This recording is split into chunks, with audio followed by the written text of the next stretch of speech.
halaman 76. Diriwayatkan dari Rasulullah sallallahu alaihi wasallam bahwa beliau bersabda, a'zamuz dzunubi 'inda Allah Ta'ala asgharuha 'indan nas wa asgharuz dzunubi 'inda Allah Ta'ala a'zamuha 'indan nas. Dosa yang paling besar di sisi Allah Ta'ala adalah dosa yang dianggap kecil oleh manusia. Sedangkan dosa yang paling kecil di sisi Allah Ta'ala adalah dosa yang dianggap paling besar oleh manusia. Ini fahamkan, dengar baik-baik. Maksudnya, dosa yang paling besar di sisi Allah adalah dosa yang dianggap kecil oleh manusia. Ingat, biasanya kita manusia ni bila anggap tu dosa kecil, pasti selalu buat. Dosa kecil apa? Dosa kecil anggap remeh dan tak minta ampun.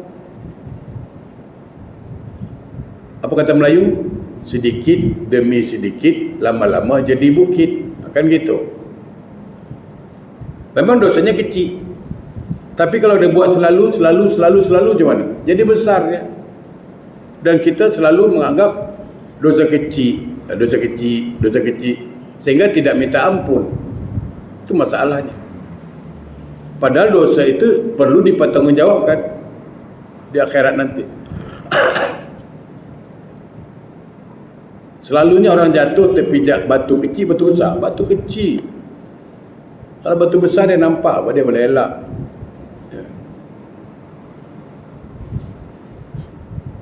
Itu karena dosanya dianggap kecil lah. Dosa kecil je apa? Dosa kecil apa? Tak apalah dosa kecil. Akhirnya dibuat terus menerus. Itu kata orang Melayu tadi apa? Sedikit demi sedikit, lama-lama jadi bukit. Itu. Orang dulu pandai bercakap ya. Orang sekarang payah. Dulu apa?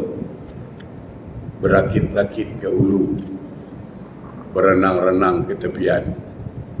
Bersakit-sakit dahulu, senang-senang kemudian. Itu dulu dia cakap. Orang sekarang dia ganti. Pandai budak sekarang ni. Berakit-rakit ke hulu, berenang-renang ke tepian. Bersakit-sakit dahulu, masuk hospital kemudian. Dia robah. Budak sekarang pandai, dia robah. Berakit-rakit dahulu, berenang-renang ke tepian.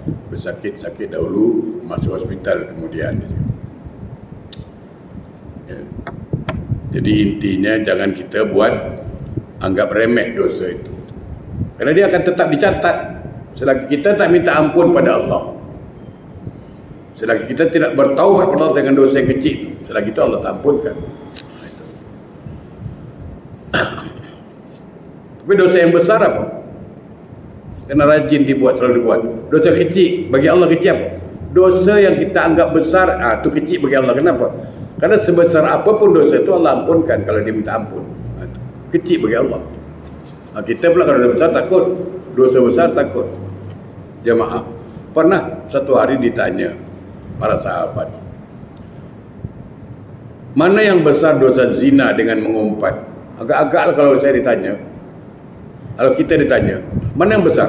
Dosa zina ke dosa mengumpat? Jawapannya pasti dosa zina lah Ustaz, ya kan? Itu kan menurut akal kita dosa zina paling besar. Betul tak? Tidak, dosa mengumpat. Kita zina tak buat, mengumpat, tiada hari tanpa mengumpat. Macam sunat muakkad mengumpat tu hari-hari. Ya. Kenapa? Tengok ya. Kalau zina bersalah pada Allah, kita minta ampun pada Allah. Kalau mengumpat, minta ampun dengan Allah. Allah tak ampunkan. Kita kena minta ampun dengan orang yang kita umpat. Itu masalah.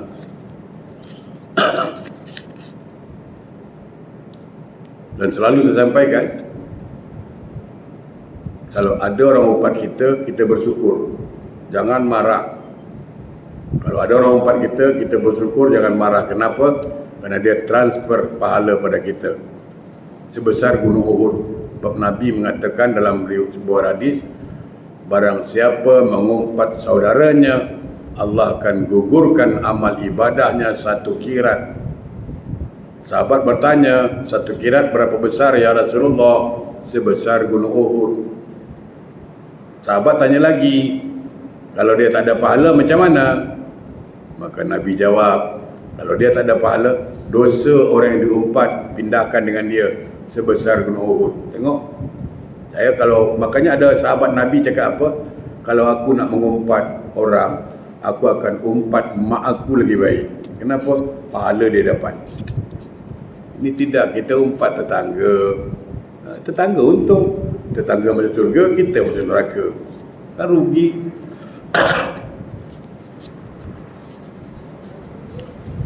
Al-Faqih menjelaskan bahawa apabila seseorang yang melakukan perbuatan dosa menganggap dosa yang dilakukan itu sangat besar, maka dia takut.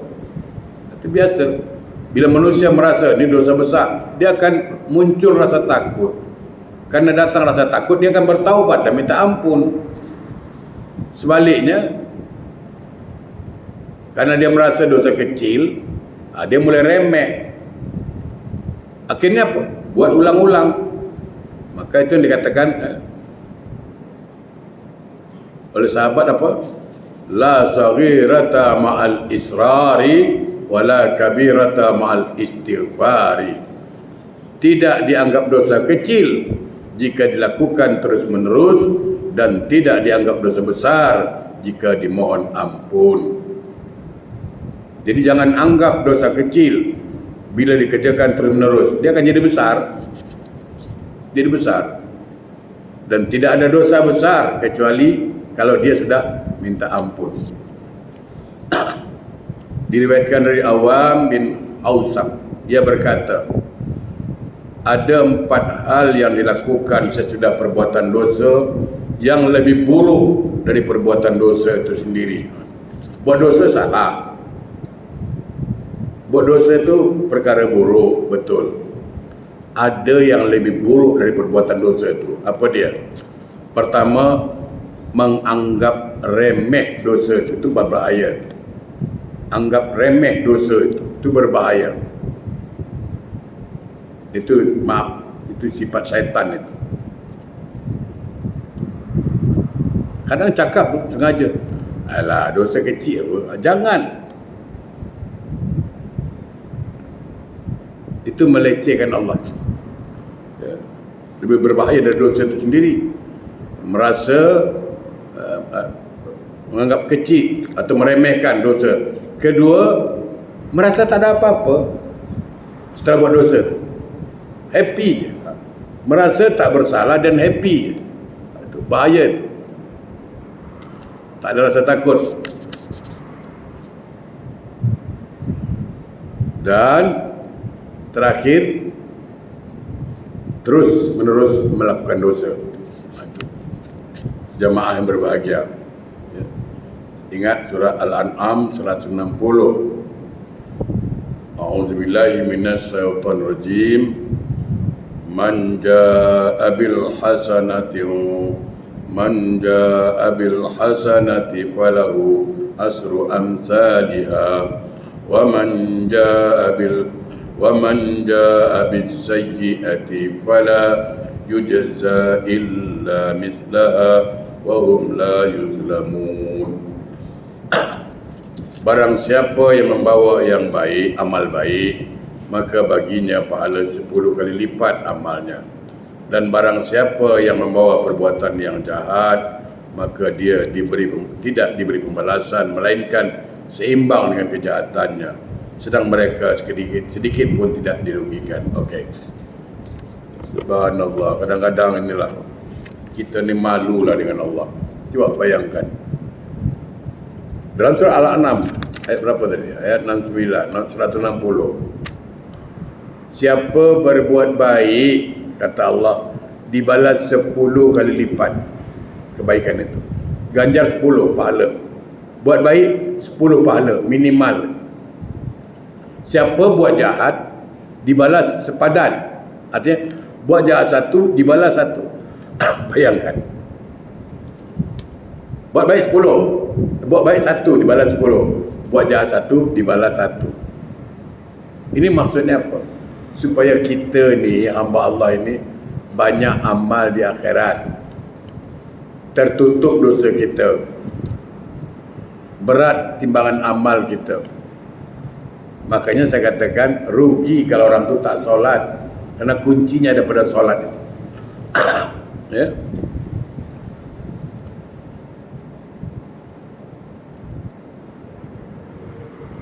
Dikatakan apa? Mengerjakan amal baik itu mudah bagi orang yang mau mengerjakannya. Namun susah bagi orang yang tak mau. Sedangkan perbuatan jahat walaupun hanya dibalas seimbang, namun mempunyai 10 efek negatif. Okey. Tadi dikatakan dalam surat An-Nisa apa? Surah Al-An'am 60. Siapa buat baik dibalas 10 kebaikan. Siapa buat jahat dibalas 1. Tapi ingat, walaupun dibalas 1, ada 10 efek negatif yang terjadi. Ini kita pelajari satu persatu. Bismillahirrahmanirrahim.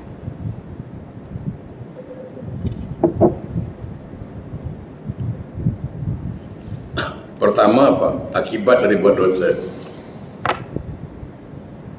Apabila seseorang melakukan perbuatan jahat, berarti dia telah mengundang murka atau zat yang menciptakannya. Padahal dia berkuasa atas dirinya setiap saat. Ini yang kita takuti.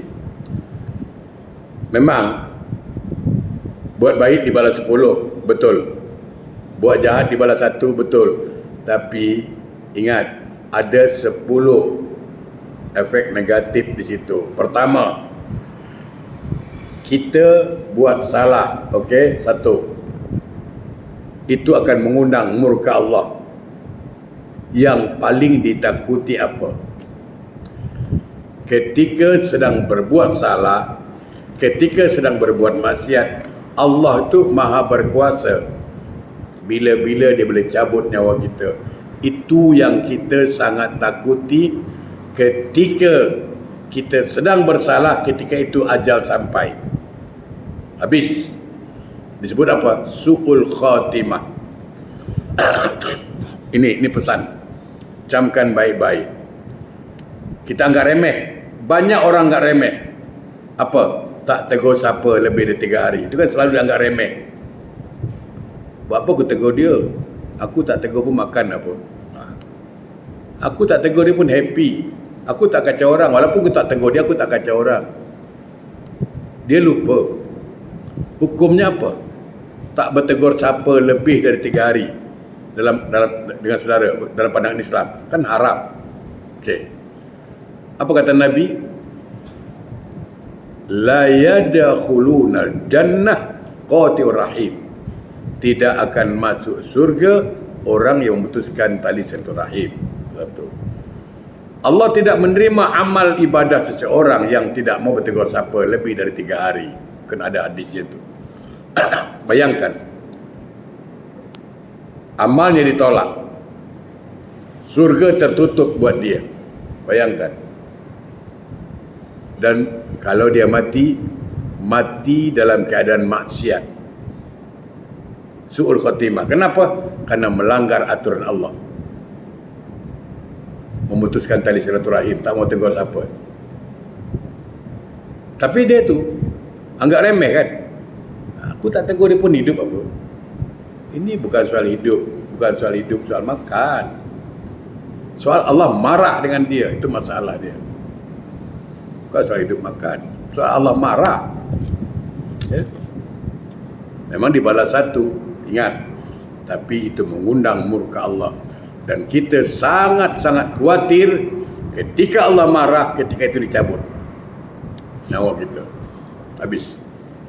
Makanya salah satu doa kita sujud terakhir apa? Saya selalu sampaikan itu. 3 doa. Mudah-mudahan ingatlah. 1, sujud terakhir. Allahumma inni as'aluka bihusnil khatimah, atau Allahumma inni as'aluka husnul khatimah. Allahumma inni as'aluka husnul khatimah. Ya Allah, anugerahkan aku akhir hidup yang baik. Allahumma inni as'aluka husnul khatimah. Yang kedua, Allahumma rzuqni taubatan nasuha qablal maut. Allahumma rzuqni taubatan nasuha qablal maut. Allahumma rzuqni taubatan nasuha qablal maut. Ya Allah, beri aku rezeki agar dapat bertaubat sebelum ajal aku sampai. Allahumma rzuqni taubatan nasuha qablal maut. Yang ketiga, ya muqallibal qulub, sabit qalbi ala dinik, atau tambah wa ta'atik boleh. Ya muqallibal qulub, sabit qalbi ala dinik wa ta'atik. Ya muqallibal qulub, sabit qalbi ala dinik wa ta'atik.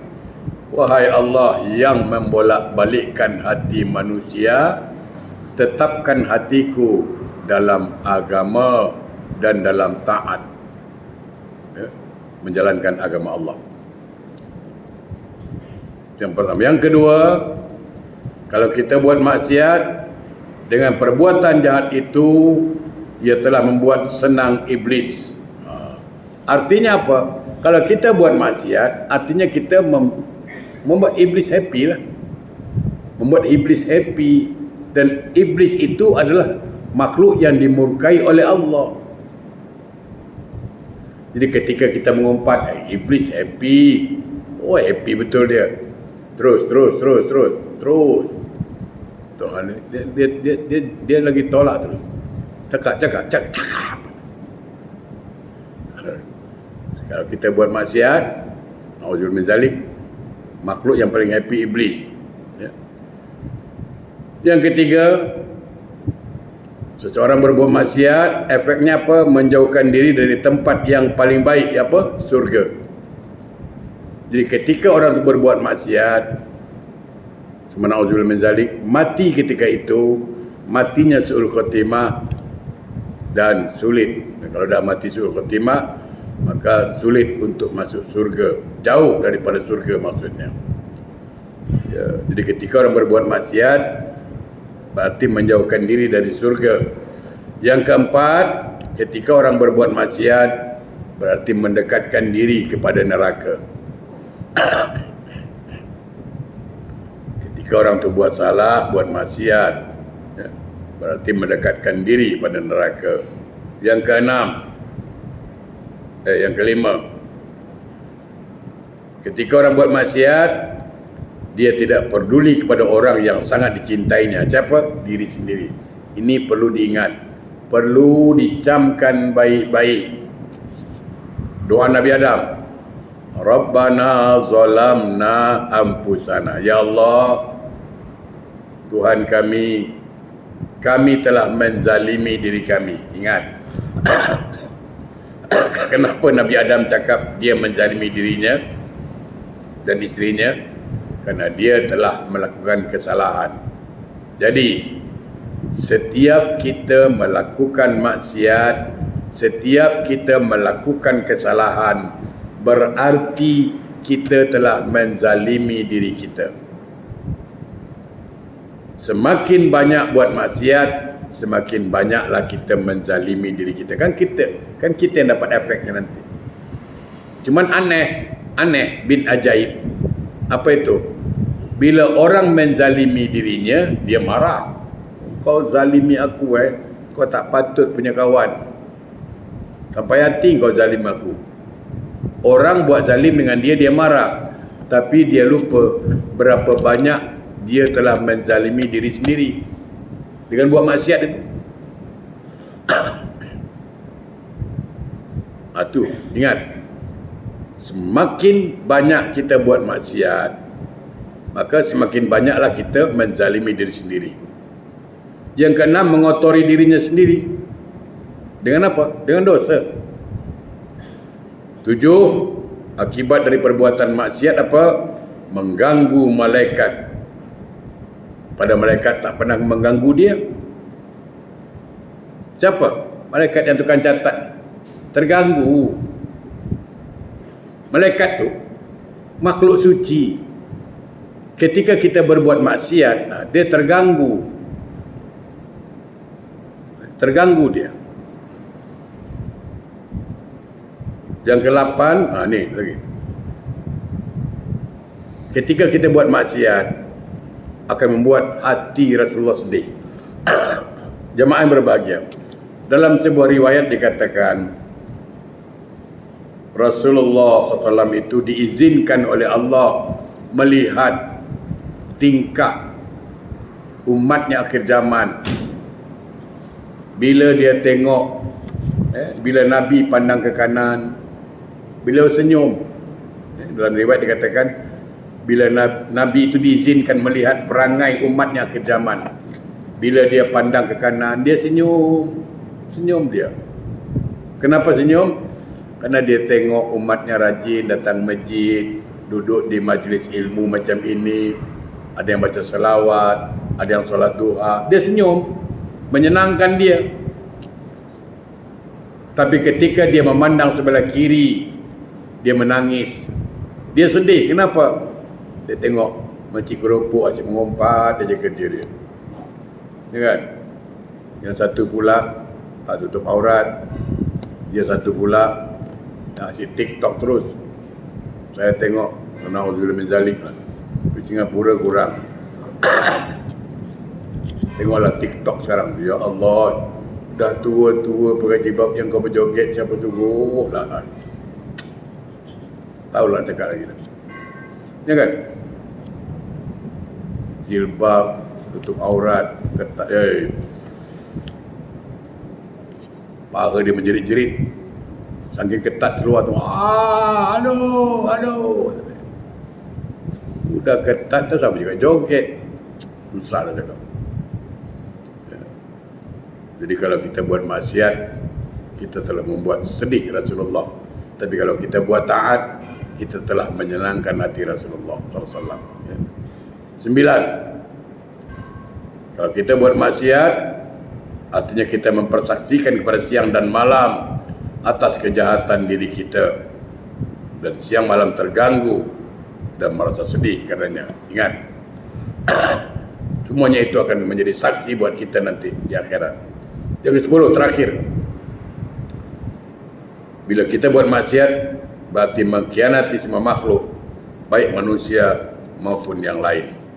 Pengkhianatan kepada sesama manusia, jika seseorang memerlukan kesaksiannya, maka saksinya tidak dapat diterima. Okey. Karena orang yang selalu buat maksiat, orangnya jadi fasik. Orang yang selalu buat maksiat disebut fasik. Bila dia fasik, dia tidak boleh diangkat jadi saksi. Ditolak kesaksiannya. Kenapa? Karena dia ahli maksiat.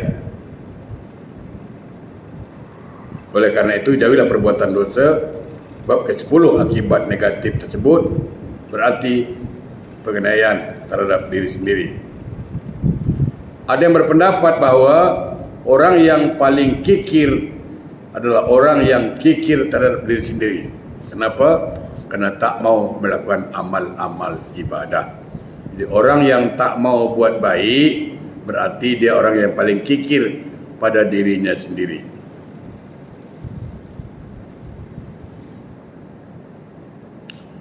Sebaliknya, orang yang buat-buat jahat berarti telah menganiaya dirinya. Sedangkan orang yang paling menganiaya dirinya sendiri adalah orang yang melakukan maksiat pada Allah Ta'ala. Saya ingatkan balik. Ingat, setiap kita buat maksiat berarti kita telah menzalimi diri kita. Semakin banyak buat maksiat, semakin zalimlah kita pada diri kita. Maka ada seorang bijak berkata, jauhilah dosa, kerana dosa itu membawa sial, yang mana sialnya itu seperti bom lah, peluru, boleh menembusi tembok, dinding, ya. Oleh kerana itu, ketika kita bermaksiat akan merosak ketaatan yang ada pada kita. Hati-hati, ya. Hati-hati. Mudah-mudahan kita terjaga dari perkara-perkara yang membuat kita terjerumus kepada perkara maksiat. Baik, saya kira itu dulu, insya-Allah bermanfaat. Yang benar dari Allah, yang salah dari saya, insya-Allah. Saya mohon maaf atas segala kekurangannya.